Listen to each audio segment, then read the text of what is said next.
girls. You all are welcome to our history class. Children, I hope you heard the lecture of the first session. Is it? Good. So, must have written some of the points in your copy which I asked you to. So, with this, we start our second session, in which you will be learning about the significance of urbanism. Before we start the new topic, let us just at a glance revise the last session's topic. Girls, in the previous session you were explained about the word Mesopotamia. Do you all remember? It is made of two words, Mesos and Potamia, means the land between two rivers. पीछे session में बच्चों आपको Mesopotamia शब्द का अर्थ समझाया गया था, अर्थात दो नदियों के बीच का स्थान। और दो नदियां कौन सी हैं? दजला और फरात। And you were also explained, you were told about the four civilizations. It was Egyptian civilization, Harappan civilization, Mesopotamian civilization, and Chinese civilization. You were also explained about the importance of Mesopotamian city, in which you were told that city life first started in Mesopotamia. Writing also developed. Literature, astronomy was too rich of Mesopotamia, which was proved by the excavations, the remains which were found in the excavation. Even the architecture, I explained you about the architecture, and I also told you that it was also a planned one. अर्थात जो स्थापत्य कला थी Mesopotamia सभ्यता की, वह भी योजनाबद्ध थी।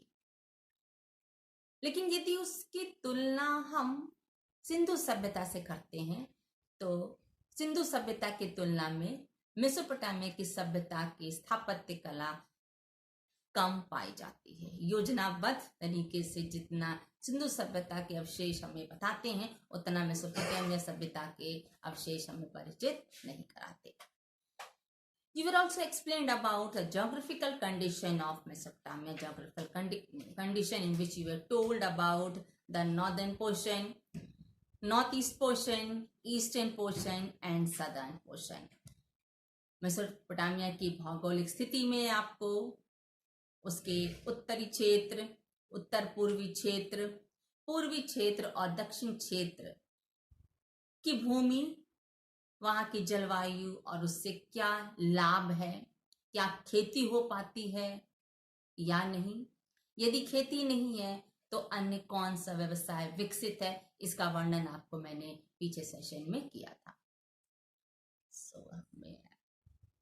ऐसा लगता है कि आपको पीछे का सुनने में जो मैंने सेशन में पीछे समझाया था उसकी संक्षिप्त जानकारी आपको दी, तो शायद आपका जो पूर्व की जानकारी थी आपको याद आ गई, जिससे आपको नया टॉपिक रिलेट करने में आसानी होती है। So with this today we start a new point, the significance of urbanism, शहरीकरण का महत्व। Children, is it that the rural development was the reason for the development or prosperity of the Mesopotamia city? Can't be only the rural development. ऐसा नहीं कि ग्रामीण क्षेत्रों का विकास हुआ इसलिए मेसोपोटामिया की सभ्यता एक समृद्ध सभ्यता थी, ऐसा शायद नहीं था। Because there were other reasons which made the place called city. ऐसे रीजंस थे, ऐसे कारण थे, क्योंकि आपने लेसन के जो टॉपिक था वो सिटी लाइफ है, अर्थात शहरीकरण का वर्णन है। अर्थात मेसोपोटामिया एक शहरी क्षेत्र था और वह समृद्ध क्षेत्र था। तो ये कैसे शहरी क्षेत्र था, क्यों समृद्धि हुई, इसका वर्णन आप इन पॉइंट्स में सुन सकेंगे. City and towns are not just places with large population. Children, you must be knowing that only if people stay at a place in a good number, that cannot be called a city. केवल लोगों के रहने से कोई स्थान शहर नहीं बन सकता कि वहां केवल लोग हैं, लोगों की संख्या अधिक है इसलिए हम उसको शहर कहेंगे. No, there should be some other activities also which should be performed in that certain place, then only it can be called a city. Urban economy, beside food production, trade, manufacture and services take place. These activities take place. Because if we speak about rural area, mostly farming is done. Other services are not so comparatively to the urban area. अर्थात ग्रामीण क्षेत्रों में करीब 90% केवल खेती ही लोगों का मुख्य व्यवसाय होता है या फिर पशुपालन उनका मुख्य व्यवसाय होता है. आज की स्थिति बदल गई है, ये हम इस बात को अग्री करते हैं कि आज की स्थिति बदल गई है. फिर भी if you compare with the urban area you will find a lot of difference. Agriculture started around 7000 to 6000 BC. कृषि कार्य 7000 ईसा पूर्व से 6000 ईसा पूर्व के बीच आरंभ हुआ. When only food was produced to feed the local people. अर्थात पहले जब कृषि की जाती थी बच्चों, तो उससे क्योंकि अधिकतर लोग कृषि ही करते थे, वही उनका मुख्य व्यवसाय था, तो वो अपने आसपास के रहने वालों के लिए, शायद जो लोग नहीं कर पाते हो या जिनके पास भूमि ना हो, उनको वो फूड ग्रेन सप्लाई करते हैं. They used to satisfy the need of local people, but population increased, so the production has to increase. जनसंख्या बढ़ी तो उत्पादन को बढ़ाना आवश्यक है. अब उत्पादन बढ़ेगा तो स्टोरेज होना चाहिए. यदि हम इसको स्टोर नहीं कर सकते तो हम दूसरों को देंगे कैसे? यदि हम दूसरों को दे रहे हैं मतलब व्यापार हो रहा है. Means if production is increased, it means storage should be done. Unless the storage is done, a thing cannot be given to others. And if the product is given to others, it means medium of exchange, means trade flourished. So children, beside farming, other professions will also include, means in urban area, not only farming, but trading by, and you can say other services, means people according to their abilities, they will perform other services also.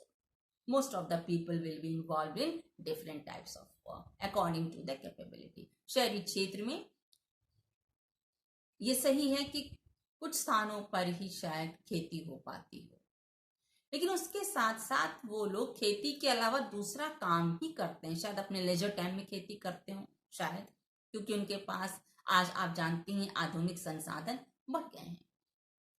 स्पष्ट है कि खेती के अलावा अन्य कार्य भी किए जाते हैं इन स्थानों पर, शहरी क्षेत्रों में. And these types of things are done in rural areas also, but it is little different. So I hope this point is clear. Next is division of labor. श्रम का विभाजन.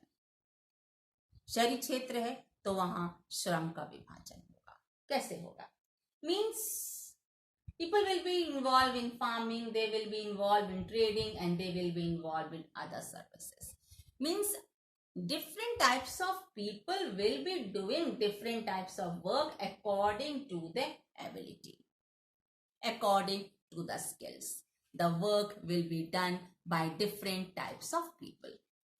It means division of labor. श्रम का विभाजन हुआ. Are you clear? Now I'll give you an example of division of labor, children. See, if we want to put on clothes, हम कपड़ा पहनते हैं, हम सभी कपड़ा पहनते हैं. Where have we to go? We go to buy it from the shop. Means a shopkeeper gives us the clothes or a cloth. But from where has he got? He must have bought it from the wholesaler. And from where did the wholesaler brought it? He must have brought it from a factory. And what about the factory? Is it that certain place where the cloth is produced? No. That factory gets the thing, the product, from the raw material, which goes through different process by different types of people. Are you clear? Means अगर हमें कपड़े की आवश्यकता है, हम आप सभी आज के आधुनिक दौर में तो हर तरह के फैशन के कपड़े पहनते हैं, तो वो खरीदने हम कहाँ जाते हैं? दुकानदार के पास। दुकानदार को वो कपड़ा कहाँ मिला? थोक विक्रेता के पास। उस थोक विक्रेता को कपड़ा कहाँ मिला? किसी फैक्ट्री से उसने खरीदा।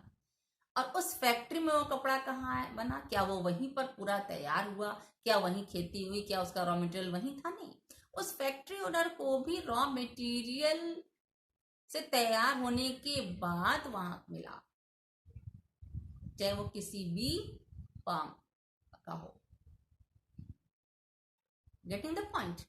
एंड द रॉ मटेरियल जो था, जो कच्चा माल था, वो डिफरेंट प्रोसेस से होकर गुजरा और फिर उसको डिफरेंट प्रोसेस से होकर गुजरने के लिए अलग अलग तरह के श्रमिकों ने काम किया। Here, I hope you are clear with the example of division of labor.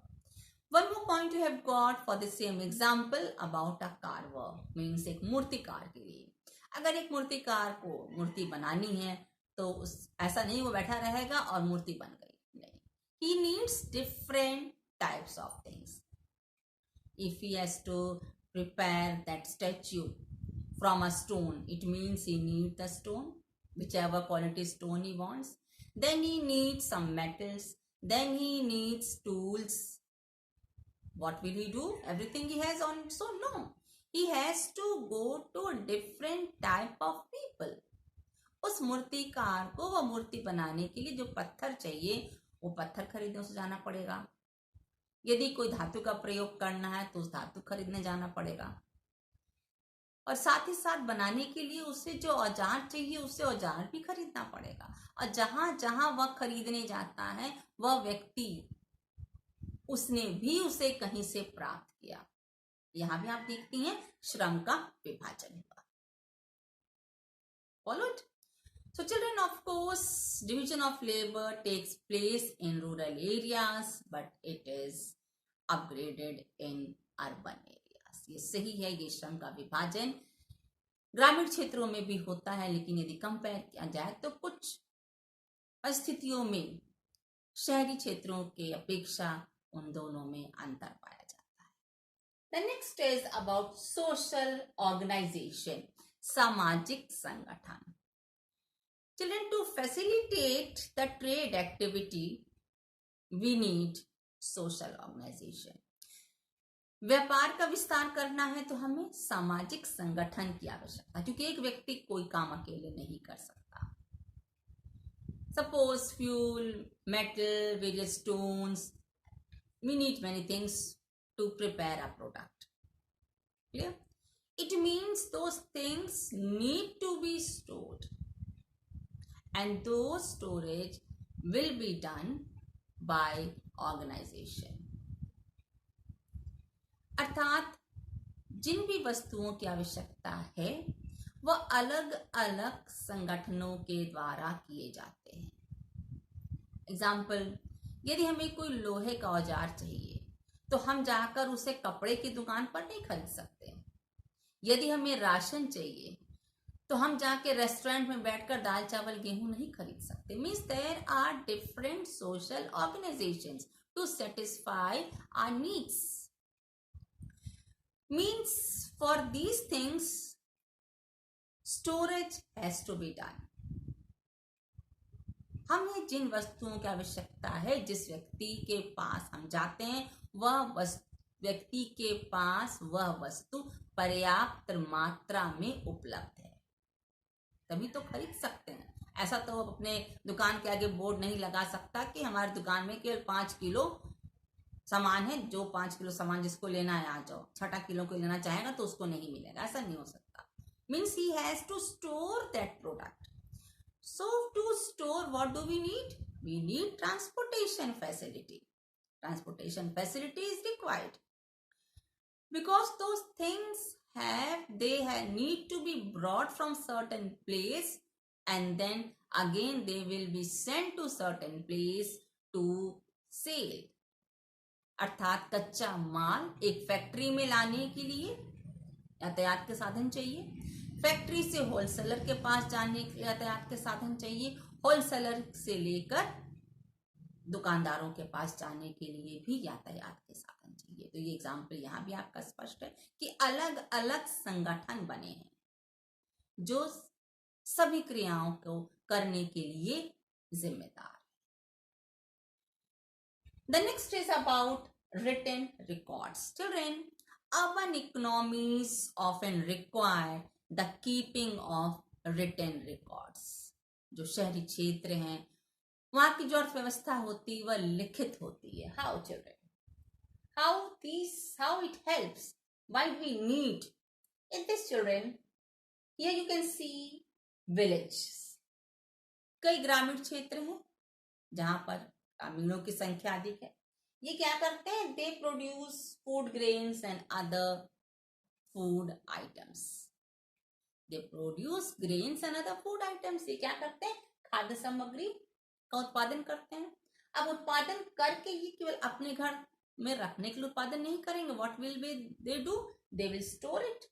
It will be in store. And then what will happen? They will see those things should be given to people. अपने केवल एक किसी एक स्थान अन्नगार में उसको सुरक्षित रखने से काम नहीं चलेगा. उन्हें ये देखना है कि ये स्टोर करने के बाद वो उसका देंगे किसको. So for that distribution is must. Means proper distribution should be done to those people only, to those organization only. The thing should be given who need it. एक कपड़े वाले दुकान पर जाकर कोई भी एजेंट दाल चावल सप्लाई नहीं करता. मीन्स जो स्टोर है वह उस व्यक्ति को डिस्ट्रीब्यूट होगा जिसको दिया जाना चाहिए. But who will decide? Who will do all this?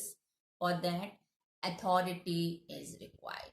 Means an authority is required to regulate the entire system in authentic way. अर्थात ये विभाजन कौन करेगा, कौन इसको रेगुलेट करेगा, इसके लिए आप कह सकती हैं कि प्रशासन आ गया, पॉलिटिकल सिस्टम डेवलप हो गया.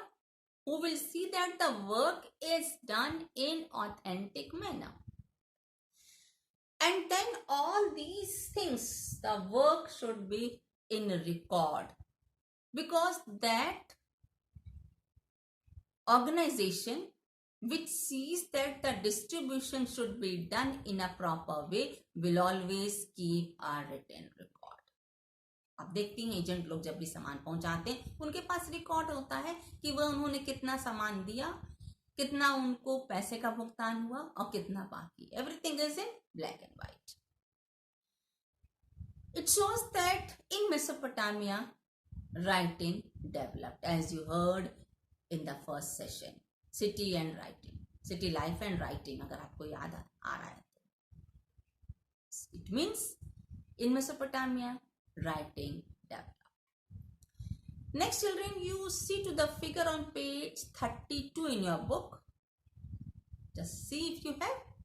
You will find the Varka head. It is the woman's head which was sculpted on white marble. अर्थात ये एक स्त्री का शीर्ष है जो सफेद मार्बल के स्टोन पर बनाया हुआ है.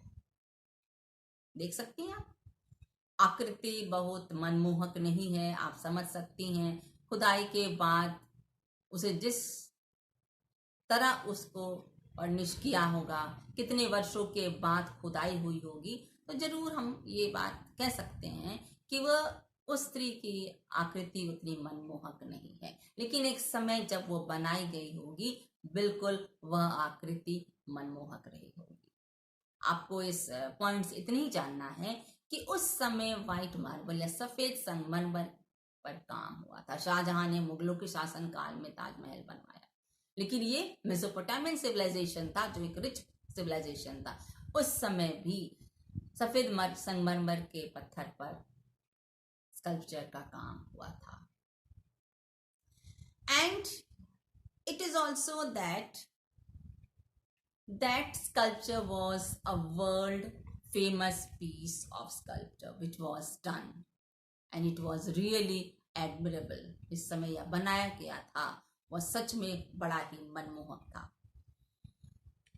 Here also you can just think of the division of labor.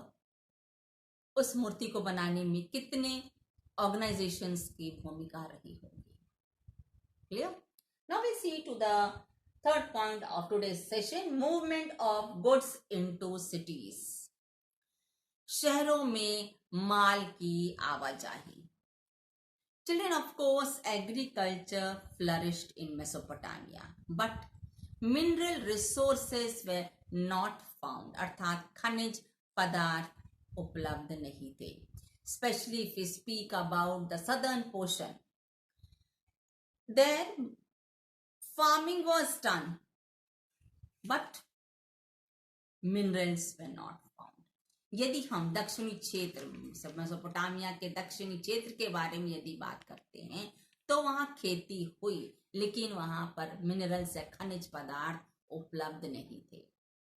Even you heard about the wood of the date palm was available, means these fruits were there, dates and palm, but that wood was not useful, means with that wood carts or cart wheels or boats cannot be prepared. अर्थात लकड़ी उपलब्ध थी लेकिन वह अधिक लाभप्रद नहीं थी, क्योंकि उस लकड़ी से ना बैलगाड़ी बनाई जा सकती थी, ना बैलगाड़ी के पहिए बनाए जा सकते थे, ना नाव बनाई जा सकती थी, जो उस समय के यातायात का एक साधन हुआ करता था। Even no metals were found for tools, vessels, ornaments. ऐसे धातुएं भी नहीं थी, जिसके बारे में आपका ये पॉइंट स्टार्ट करने मैंने बताया कि धातु भी नहीं था जिससे कोई औजार बनाया जा सके, बर्तन बनाया जा सके या कोई आभूषण बनाया जा सके। Means now the people were in need to satisfy such needs. How will they satisfy? They have to exchange the goods available.